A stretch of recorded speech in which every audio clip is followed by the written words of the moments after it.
Hi guys, and welcome to Reality with T. Thank you for joining me today. Today I'm going to review Married at First Sight, the episode that came on last night. Okay, let's get started. So I don't want to take up too much of your time. I'm going to start with Olivia and Brett.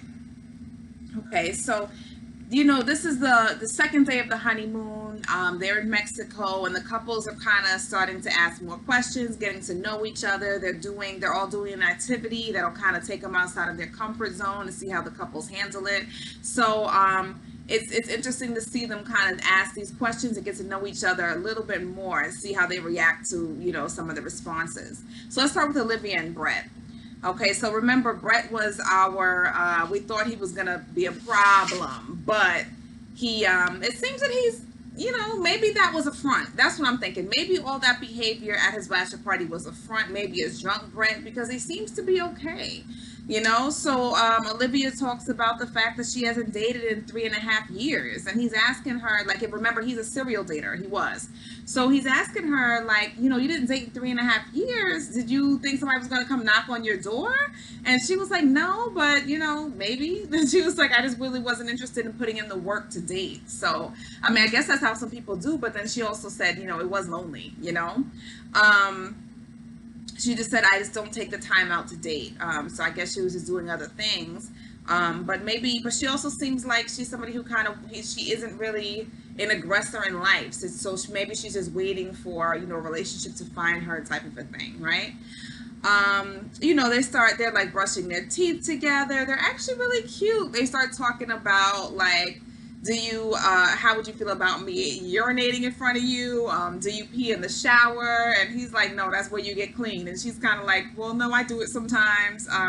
Personally, that's not my thing, but okay, to each his own. He tells her that he's been engaged before, and she asked him about that. He said he was cheated on a couple times, and she says, okay, I can see why that didn't work. She says that she wasn't a long-term relationship. It didn't end up in an engagement, and that was disappointing to her. So they start talking about kids, and she says that she definitely wants to wait for kids or not have them at all. She feels that kids can be stressful. It can be, what else does she say? It's a big sacrifice, and she kind of wants to live her life before she starts even thinking about having kids. So she needs some time. And listen, I have kids. I agree with her. It is definitely stressful. It definitely is a sacrifice. I was on my way to Thailand while pregnant before my doctor said, maybe you shouldn't go all the way to Thailand, So now I'm still waiting to go to Thailand because now I'm too scared to leave my kids for that long. So, definitely I'm glad that I did travel as much as I did before I had kids, and I encourage everybody to do the same. And, get all of those bucket list life goals out of the way before you start traveling. Before you start having the kids, because after that it's not as easy. You're either taking the kids with you, and this could be a whole separate YouTube video, but taking the kids with you to travel isn't easy, or you're leaving them with somebody who'll keep them for that amount of time. And maybe you have it like that, but it's hard to find somebody who might keep one, but then the more kids you have, it's harder to find somebody to keep them, because it's difficult. So I'm glad that she's even thinking in that way. So he says that he wants kids, but he wants both partners, both of them, to be 100% in, because it wouldn't be fair to the kids if, they come and your mother or the father's kind of like, I'm not really into this. And I understand. But really, people don't understand that you could feel one way about having kids, and then right after they're born, the way you thought that you would feel when they came changes. You know what I mean? People change. So you could even be more happy when they come, or you can feel the other way. Like, oh, I kind of wish I never did this. This is a life changer. So I'm glad they're thinking in that way. But overall, I think that they're doing really well. They seem to be really into each other. They're attracted to each other. They don't want to share whether or not they actually consummated the marriage yet, and I don't think that they did. Because, when the producers tell them to sit around at the round table and kind of share who consummated, who didn't, and with the couples, they were kind of like, we're not going to share that information. But I don't think they did, so we'll move on. Amelia and Bennett. So, they start off talking about how they were raised, and Bennett shares that, like he says, my religion was theater. And I knew it. His mother is she's so performative. I'm like, she has to be an actress, and I could see where he got it from. But then he also shared that his mother had a long-term cancer she was battling in his childhood. So that made him kind of obsess over his mortality. And that's hard. That's a trauma. That's a long-term trauma for a child to live through, to see and watch a sick parent battling a life-threatening disease. You know, and I understood, made me think of one of my students that lost his mother, his aunt, a lot of people very close to him.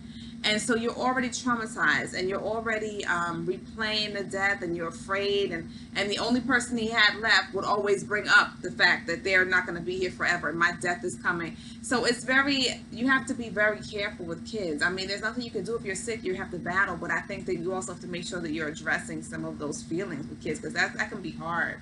So, and I think that has changed him. Like he said, he's such a giving person. He said in his past relationships, he gave so much that it caused a breakup, because he gave so much of himself that the other person actually felt guilty, and they couldn't stay together. So we'll see how that goes. They also, you know, they like to swim. They're having a good time with each other.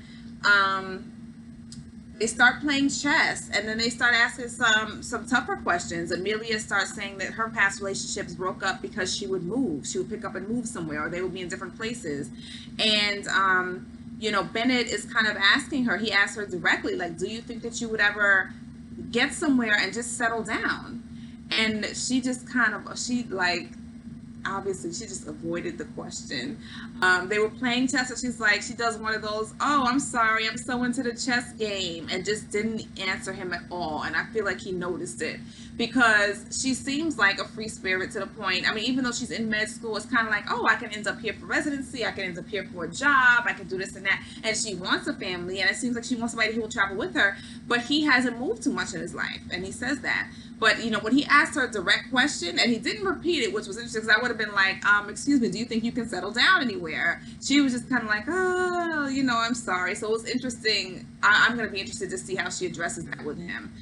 Or if she ever sees herself settling down at all in one place, you know, for a good amount of time. So we'll see.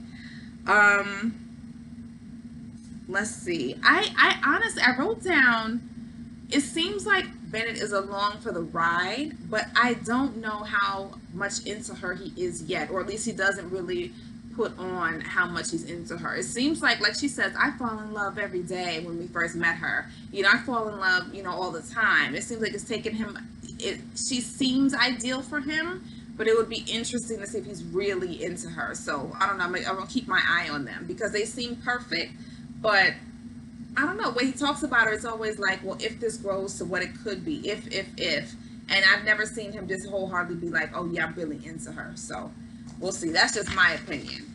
Okay, let's see. We have Christina and Henry. My goodness. They begin at breakfast, and it's quiet, of course, because Henry does not say much. He doesn't give you much of anything. Okay, but he tells us that he enjoys her, and he thinks they get along. They get along well. Apparently they drank the night before, which was surprising, but he still didn't seem to really loosen up from what I saw. But you know, they had some drinks. Maybe he was a little hungover in the morning, but they went kayaking, and he loved it. So I do like that at least he's open to trying new things, right? So, you know, they start talking. I think it was when all the couples met up, and they asked him, like, you know, is he aggressive in a relationship? And he says, no, you know, I've never even approached a girl at a bar.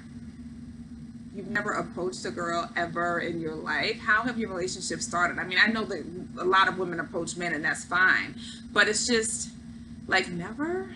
I don't know. I couldn't deal with him. He's too much. Like, it's beyond shy. It's beyond introverted. It's I don't know if it's withdrawn. It's very awkward though, and he makes me uncomfortable, and I would just be so bored and annoyed, and I couldn't deal with him. But she's giving it the old college try, so you know, but that's good for her. So we'll see how that goes.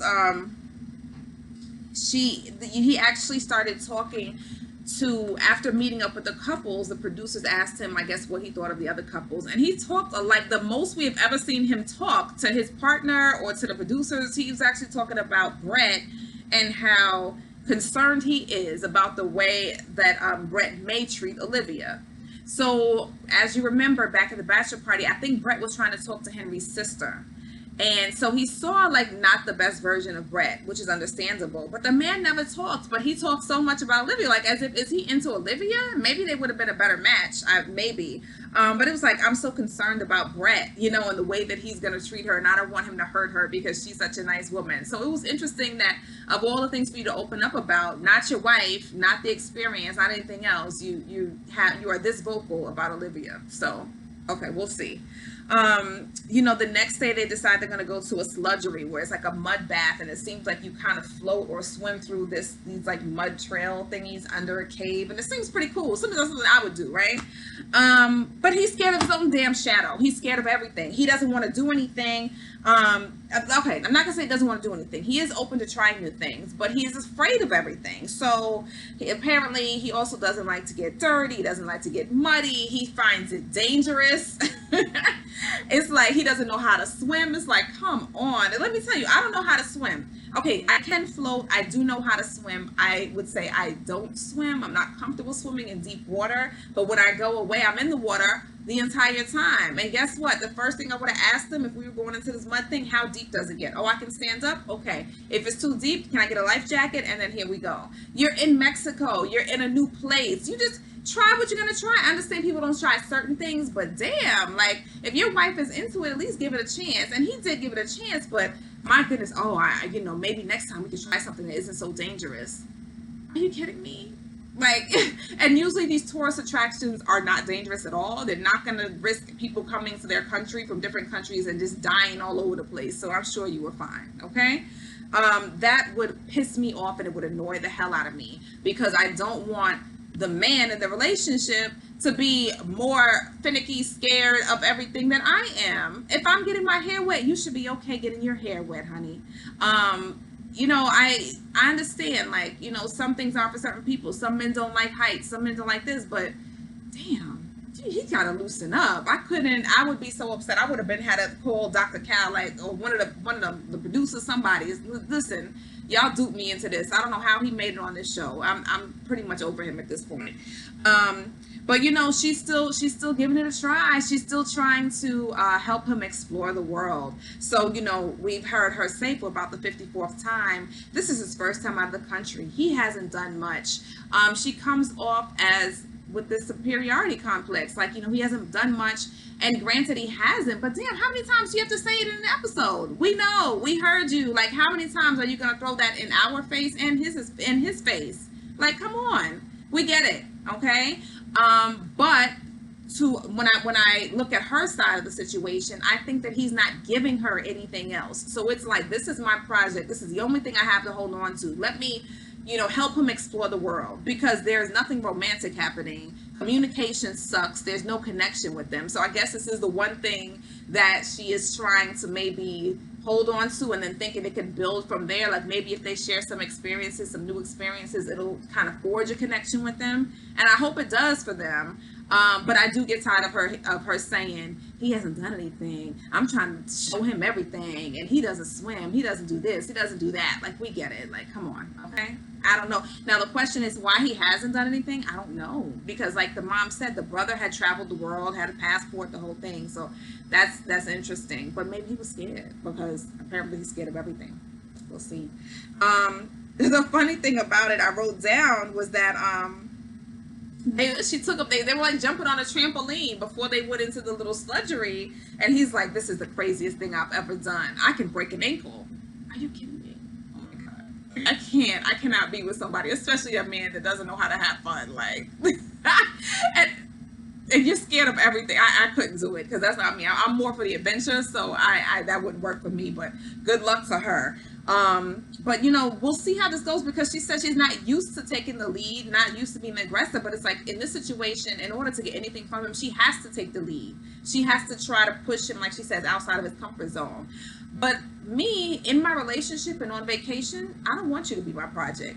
I want us to be able to do stuff together. Let's both do something that we never did before. You know what I mean? I don't want to have to go maybe for some things, but like, it's just, I don't know, to go all the way back to, oh, you've never you've never been on a boat before, you've never jumped on a trampoline before. Like, I feel like that's starting at like elementary school level. I couldn't do it, but good luck to her. I feel bad for her, honestly, that she was matched with somebody who is so just introverted and just disconnected, but we'll see how it goes. Amelia and Bennett, they are the season favorite right now, right? No, not Amelia and Bennett, I'm sorry, let's go back. Woody and Amani. I was looking at Amani. Okay, Woody and Amani. So she is very much into Woody. Woody is very much into her. She says, you know, she wants to be intimate with him. And they begin the episode with her talking about it. She said, I definitely want to be intimate with you. But she said, I'm very inexperienced. And she said, like, well, I wanted to have it when it's time. And she said, I hope that you know that I could be like an ooch ouch girl. That's what I used to call an ooch ouch girl, you know what I mean? So like, take it easy on me, I'm inexperienced. And he seems fine with that. He's like, you know, this is my wife, you know, I'm experienced and I'm gonna be, you know, be whatever she needs. I'm gonna teach her what she gotta learn. So he's down for it, you know what I mean? And he appreciates her telling him that. So I like them because they seem to be a really good match, and their connection is like immediate. He's a lot of fun, you know what I mean? They jump into the water, they meet up with Amelia and Bennett, that's why I have their names together. They jump into the water in the morning, they're swimming, and then Woody loses his ring. And then when they get out, it's kind of like, you lost your ring, but she's not upset about it, you know, because it was an accident, you know. That's easy for me to say, probably easy for her to say. Some people would have blown their top. You lost your ring, blah, blah, blah. But to me, that's irrational because he obviously didn't mean to lose it. You guys were swimming, and he has on a ring that really wasn't sized to him before you put it on. I mean, they probably told him the size, but like, he wasn't able to tighten, you know, do anything with it. You guys would rush the honeymoon, so things happen. So it was very smoothed over, and he said he was surprised that she didn't really react to it the way that he thought she would. So, you know, they've showered together. They say that they're super connected. She tells him in her last relationship that the man she was dating, she found out was married. So that's unfortunate. But I think he's hoping that he can change her perception of men. But she does say that that's the reason why I don't want to get hurt by you. Like, I'm afraid that the connection that we have is happening so immediately. She's afraid that she's so comfortable with him so soon. And I think that she's afraid of getting hurt. So her being completely vulnerable with him is going to take some time. So he understands that. You know, so then you see, you know, Amani and Woody and Karen and Miles, they go out together, and it's the first time we see Woody able to hang out with Miles, and they get to kind of get an idea of how the other two, how the wives are vibing with their husbands. So, you know, Woody and Amani are very open. You know, I'm very comfortable with him. Miles says, you know, I kind of wish that I had the same initial connection with Karen. But with those two, I'm not surprised. It seems like it's going to take them a little bit longer to kind of Karen's going to have to lower some of her walls for him and let him in, because she still has some apprehensions about him. And then, and you know, he seems like he's such a nice, sweet teddy bear. He wants to make sure she's comfortable and everything. So he isn't going to be that fast and as forward as Woody is. Woody's a different personality. You know, Miles is very concerned with her comfort level, getting to know her, which is great. But they're just two different people. So the connection is going to go at a different speed. So the last thing I want to say about Woody, and what I missed to say last week, is that I missed this part when they said he had attended counseling for his anger problem.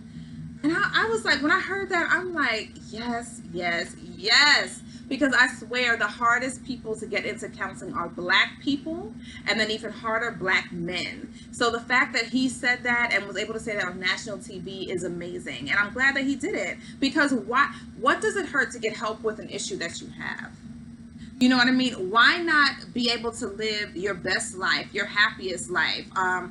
And there's a way that we would do it. For example, if somebody had a blood pressure problem, you go to the doctor, you tune up. Why are we so afraid to tune up our mental health when it's needed?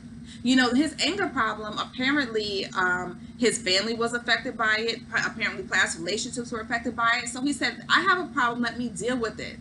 So I would hope that him being, whoever watches this show, Married at First Sight, when they see him talking about counseling and actually working through some of the things that he's going through, and he came out on the better side of it, he was able to improve, that they will see that it's okay. It's okay. Just to go talk to somebody. I don't understand why that is so, why it is so intimidating to certain people. I know it's not easy, but listen, give it a try. It couldn't hurt, right? I mean, I know I have people in my family that say, I'm not crazy. I don't have to go to a counselor. I'm not crazy. But listen, we should be past that now. 2020, okay, we have mental health counselors for people who may have mental health issues, but we also have counselors for people that there's so many reasons people go to counseling. Sometimes you just need an unbiased ear to listen to you. Sometimes you just need somebody to listen to you, because people don't know how to listen. Nobody is taught to communicate. I swear we haven't been taught growing up to communicate. Now we're teaching our kids how to communicate our feelings, deal with our feelings, regulate our feelings. We are not taught listening skills, really counselors are really, I think one of the only, even doctors don't listen well. We are the only profession, I believe, that's taught to actually listen. So, anybody out there, if you are even thinking about or dealing with anything from childhood, dealing with anything now, go check out a counselor. Most of the time, just find you one that's covered by insurance and go just check it out. If that person doesn't work for you, try somebody else. Me, I'm a counselor and I have been to a therapist. So, it's not as intimidating or horrible or stigmatizing as it seems. I'm glad that he was able to talk about it and work through some of his issues. Okay. And lastly, we have Karen and Miles. I talked about them a little bit, but let's see. They begin the episode talking about how they each have never lived with anybody before, and they talked about how they can share spaces. And she says, her biggest thing is communication. So, how do we communicate when we need our own space? And they talked about, that we put a sock on the door, what have you. But I'm glad that they're talking about it, because it is big to have never lived with anybody before. And even if you have, to all of a sudden have to live with them and share your space. So it'll be interesting to see how they're able to work that. So he jokingly calls her a cougar, a sugar mama, the whole thing, because I believe he's 26 and she's 31. And she does not like it. It bothers her. And it bothers her because she does not like their age difference. She feels like him being 26 years old, he's not old enough to decide whether or not maybe he's not old enough to decide whether he could be committed to a marriage. And he says to her, and he seems pretty mature, he's like, I understand what you're saying, but I've been put in a position several times with work and with family and friends where I am around older people, or I've been given the responsibility of somebody who would be older, and I've risen to the occasion. So I'm pretty much able to do that again in a relationship. She also asked him, how many relationships he's been in, and he has been in 10 monogamous relationships. So Karen says she has been in 2 serious relationships, and I guess compared to Miles's 10, it makes her feel like maybe he's not taking it seriously. She says she doesn't want to be his just number 11. She thinks that he's just a serial dater, and she is questioning, maybe it's just like, I'm just chasing, this whole, just chasing a relationship so I can end up in a marriage. So we'll see how that goes. But she's still cautious. She's still very cautious. You can tell she still has her walls up.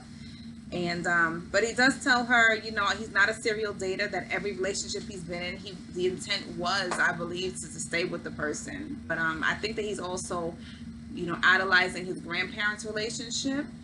Whatever happened between his mom and dad, he says that they broke up when he was young. So he is definitely looking for a relationship where it's going to be long lasting and something that can kind of emulate his grandmother and grandfather. So, I like him. He's fun. He's mature, but he's still fun. So, I think that she needs to open up a little bit and give him a chance. So we'll see where that goes. But thank you so much for joining me in Reality with T. And tell me what you think in the comments. Please like and subscribe to this channel so we can keep them going. And I hope to see you guys next week. Thank you. Bye-bye.